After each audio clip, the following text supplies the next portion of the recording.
janjian nggak datang. Terus nggak ada pertanyaan gitu. Lo kemana? The Talkies ngomongin film bersama Bayu dan Edoy. Ini tuh zaman digital. Kamu masih bisa berjuang selama gagasan kamu itu. Harus ada yang turun ke jalan. Harus ada yang denger tangisnya orang-orang keinjek.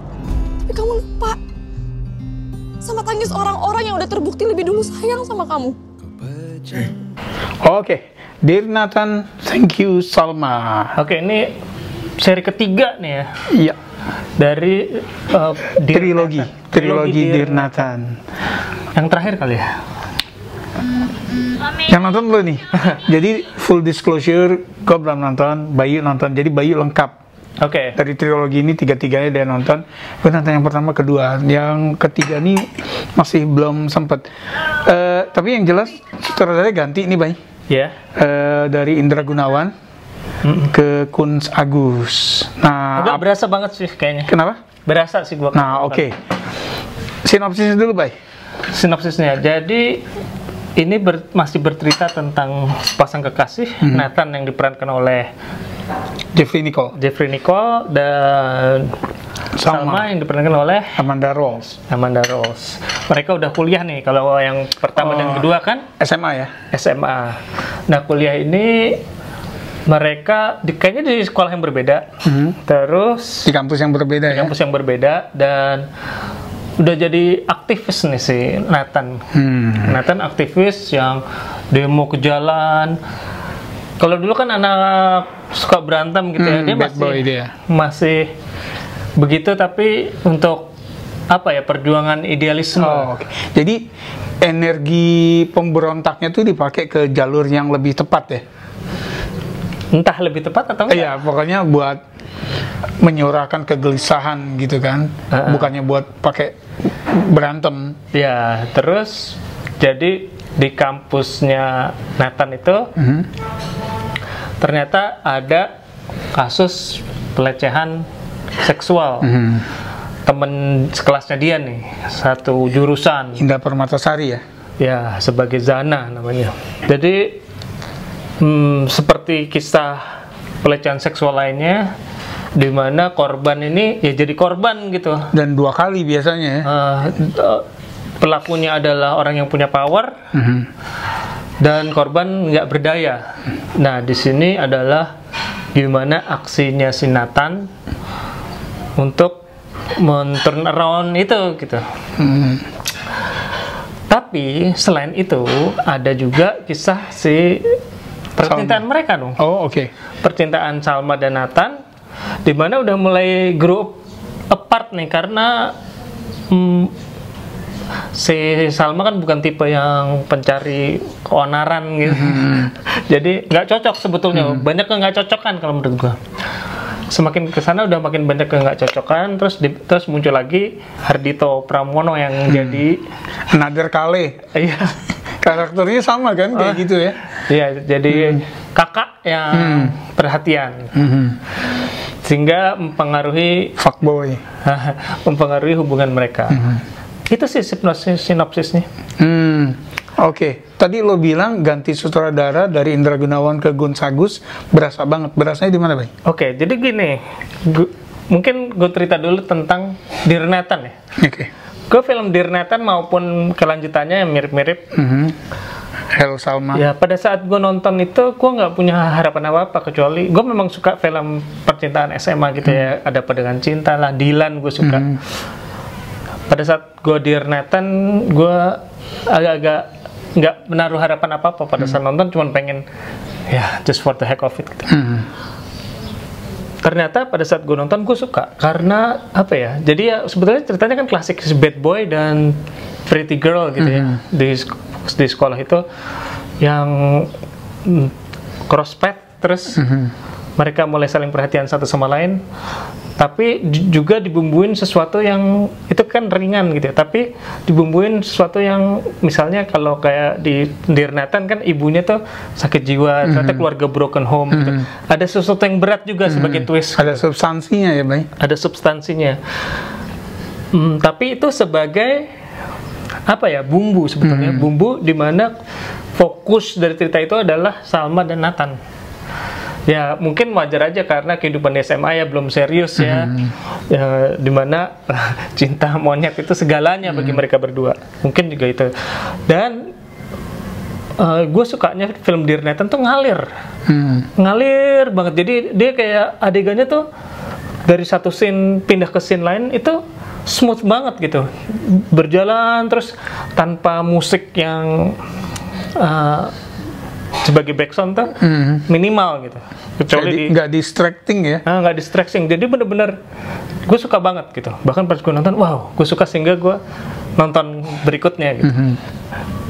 Kalau menurut gue di sini bedanya, dia temanya langsung sebagai tema yang berat nih karena pelecehan seksual. Kalau baru-baru ini kita nonton Penyalin Cahaya, tema pelecehan seksual berat kan, tapi itu sebagai fokus ya, sebagai fokus di mana filmnya yang menyelesaikan itu masalah. Kalau ini menurut gue mereka agak-agak bingung nih mau fokus di pelecehan seksual atau kisahnya Nathan dan Salma. Jadinya pengen dua-duanya tapi nggak tahu, gue nggak ngerasa dapet gitu. Dan feel-nya juga nggak ngalir kayak Dear Nathan pertama maupun kedua gitu. Gue ngerasa nontonnya tuh kayak dari scene berikutnya tuh enak gitu, walaupun udah ada time lapse tapi masih kayak enak gitu nontonnya. Dan kalau di sini gue ngeliat kayak agak kurang believable. Mungkin gue habis nonton film Penyalin Cahaya dimana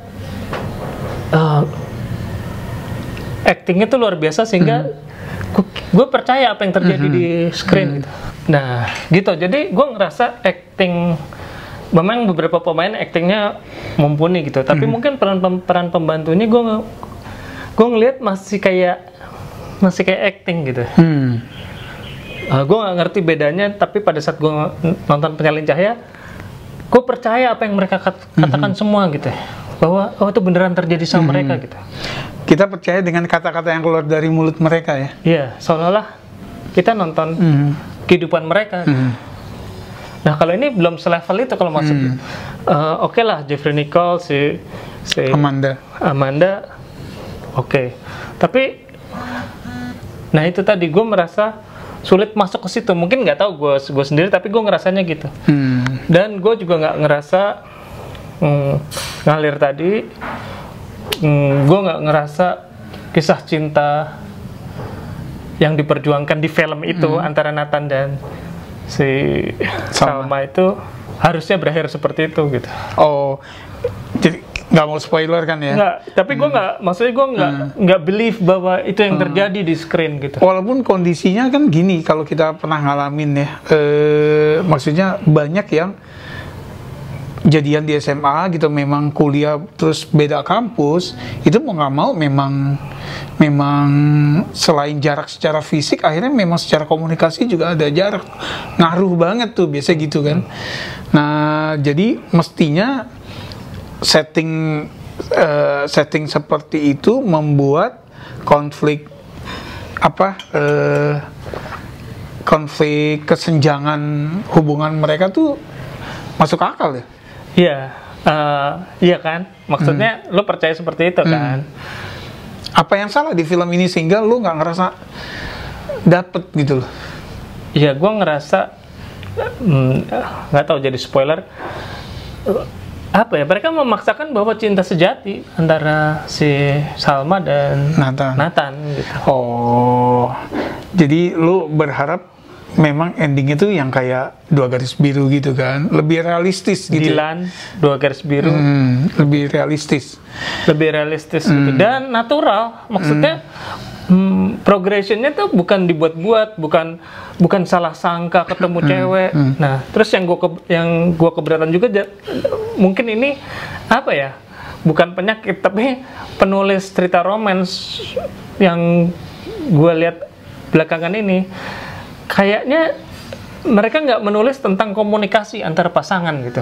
Jadi sesuatu yang lo harusnya bisa cuman lo tanya selesai masalah, ini lo nggak tanya. Terus sehingga jadi sehingga panjang lebar. Karena kalau lo tanya udah selesai sebenarnya, cuma 2 menit udah selesai masalahnya. Ini enggak. Jadi apa gunanya HP? Apa gunanya komunikasi? Kayaknya gue pernah deh beberapa saat yang lalu kita review film juga, kok apa gunanya HP ya? Iya, ada Nusa HP. waktu itu. Oh, jadi gini, kalau ini kita nggak tahu nih ya, maksudnya yang disalahkan nih si filmmakersnya atau memang buku aslinya kayak gitu. Kita nggak baca bukunya kan, gitu loh. Jadi ya pokoknya menurut lo apa yang lo lihat di layar? Dia bukan cuma film ini aja ya. Jadi ada beberapa film lah di mana kenapa nggak lo tanya sih apa yang, gue ngeliat dia sama cewek nih. Terus dia buat kesimpulan sendiri sehingga filmnya panjang. Alih-alih bertanya terus dapat jawaban, tapi milih untuk curiga, terus apa sih? Nguntit atau apa gitu ya? Iya. Terus misalnya janjian nggak datang, terus nggak ada pertanyaan gitu, lo kemana? Atau pada saat dia nggak bisa datang nih satu orang, sorry, gue nggak bisa karena ada A, ada B, ada C. That's it. Oh, jadi itu masih terjadi di film ini. Itu masih terjadi sehingga gue mengganggu pikiran gue untuk berpikir lo ngapain punya HP. Satu lagi, ini Dear Nathan Thank You Salma ini menjadi bagian dari jagat sinematik Jeffrey Nicole dan Amanda Rolls nih. Mereka chemistry-nya nggak diragukan lagi. Kalau di film ini gimana chemistry mereka? Bagus, oke lah gitu. Cuman ya, nih ya misalnya, ya seperti lo bilang tadi, kalau misalnya udah ganti kampus, terus punya teman yang berbeda, terus minatnya berbeda gitu. Yang satu idealis, yang satu kita berjuang juga, tapi nggak dengan cara kekerasan. Beda arah, sehingga kalaupun harus berpisah nggak apa-apa gitu. Mereka udah jadi figur yang dewasa gitu, untuk menerima apapun gitu. Tapi enggak, kalau di sini walaupun udah gerupat gini, udah sejauh-jauhnya ini, tapi terus akhirnya aku masih mencintaimu. Oke, kalau gitu yang gue tanya adalah 2 pendatang baru nih di trilogi Nathan, Indah Permatasari sama Ardhito Pramono. Menurut lo gimana 2 orang ini? Surprisingly Ardhito, walaupun gue nggak bisa men-shake Kale dari itu, bagus sih. Bagus. Kalau si Indah Permatasari apa ya, mungkin perannya menantang banget sih di situ. Dan berat gitu. Maksudnya gue nganggap si Kale bagus nih, tapi kalau Indah Permatasari oke lah. Mungkin terlalu berat perannya buat dia. Iya, artinya kan kalau tadi lo sempet bilang penyalin cahaya gitu kan. Sur kurang berat apa coba? Ada, ya kan? ada kayak shot pengakuan kayak Sur itu ya. Oh, klarifikasi di videoin. Si cewek itu, tapi nggak se-impactful itu. Ya, Gitu. Oke, gue bisa paham. Nggak, artinya gini, salah satu kekurangan dari kita nonton film bagus adalah begitu film serupa dengan tema serupa muncul dan nggak sebagus itu, mau nggak mau membandingkan gitu, dan kayaknya ada yang kurang nih gitu. Padahal mungkin kalau kita belum nonton film yang sebelumnya, ini mah oke-oke aja. Mungkin gitu kan. Aja karena film yang baru gue tonton sebelumnya adalah Penyalin Cahaya. Iya, dan jaraknya deket ya. Temanya mirip. Gitu. Sebetulnya mainnya bareng di bioskop kitanya, Bayunya yang ketinggalan nonton gitu, tapi jaraknya deket banget gitu kan. Ya gitu sih. Jadi memang keperkasaan film. Nanti kalau ada orang ngomong soal yang kayak Yuni ya, tema Yuni, itu juga akan dibanding-bandingin sama Yuni gitu kan. Jadi mungkin kedengarannya kurang fair gitu ya. Semua dibandingin sama yang terbaik gitu. Yeah. Oke, jadi tapi memang mau nggak mau gitu. Betul. Jadi gue mau nggak mau bandingin dengan film Dear Nathan sebelumnya, yang gue lebih suka. Terus gue bandingin dengan tema yang sama, kekerasan seksual. Sehingga gue nggak ngasih nilai tinggi nih untuk. Oke, skor berapa? Skor gue nih segini. Oh, nah, gue tanya, kalau lo bisa ngasih skor untuk Dear Nathan 1 dan 2, masing-masing berapa? Mungkin 8 kali ya. Dua-duanya? Iya, gue agak-agak nggak inget yang kedua yang kedua, tapi pada saat gue nonton pertama tuh gue surprise banget gitu, dan wow, I like this gitu. Gue waktu nonton di Nathan pertama tuh yang kayak ini Dylan mestinya kayak gini gitu loh. Iya benar. Ya soalnya apa ya, sebetulnya kan cerita klise antara bad boy dan pretty girl gitu, tapi nggak harus cerita yang klise itu jelek gitu, karena banyak faktor lain yang bisa membuat itu bagus, seperti yang ditampilkan film Dear Nathan. Dan klise kan, sesuatu menjadi klise ada alasannya, karena memang itu berlaku di banyak orang kan gitu ya. Oke, kalau gitu yang udah nonton Dear Nathan, thank you Salma. Dan udah nonton 2 film sebelumnya, mungkin sempat dapat sama Bayu atau enggak gitu ya, silahkan tulis di komen. Jangan lupa subscribe, like. Makasih udah mampir. Sampai ketemu di episode berikutnya. Salam.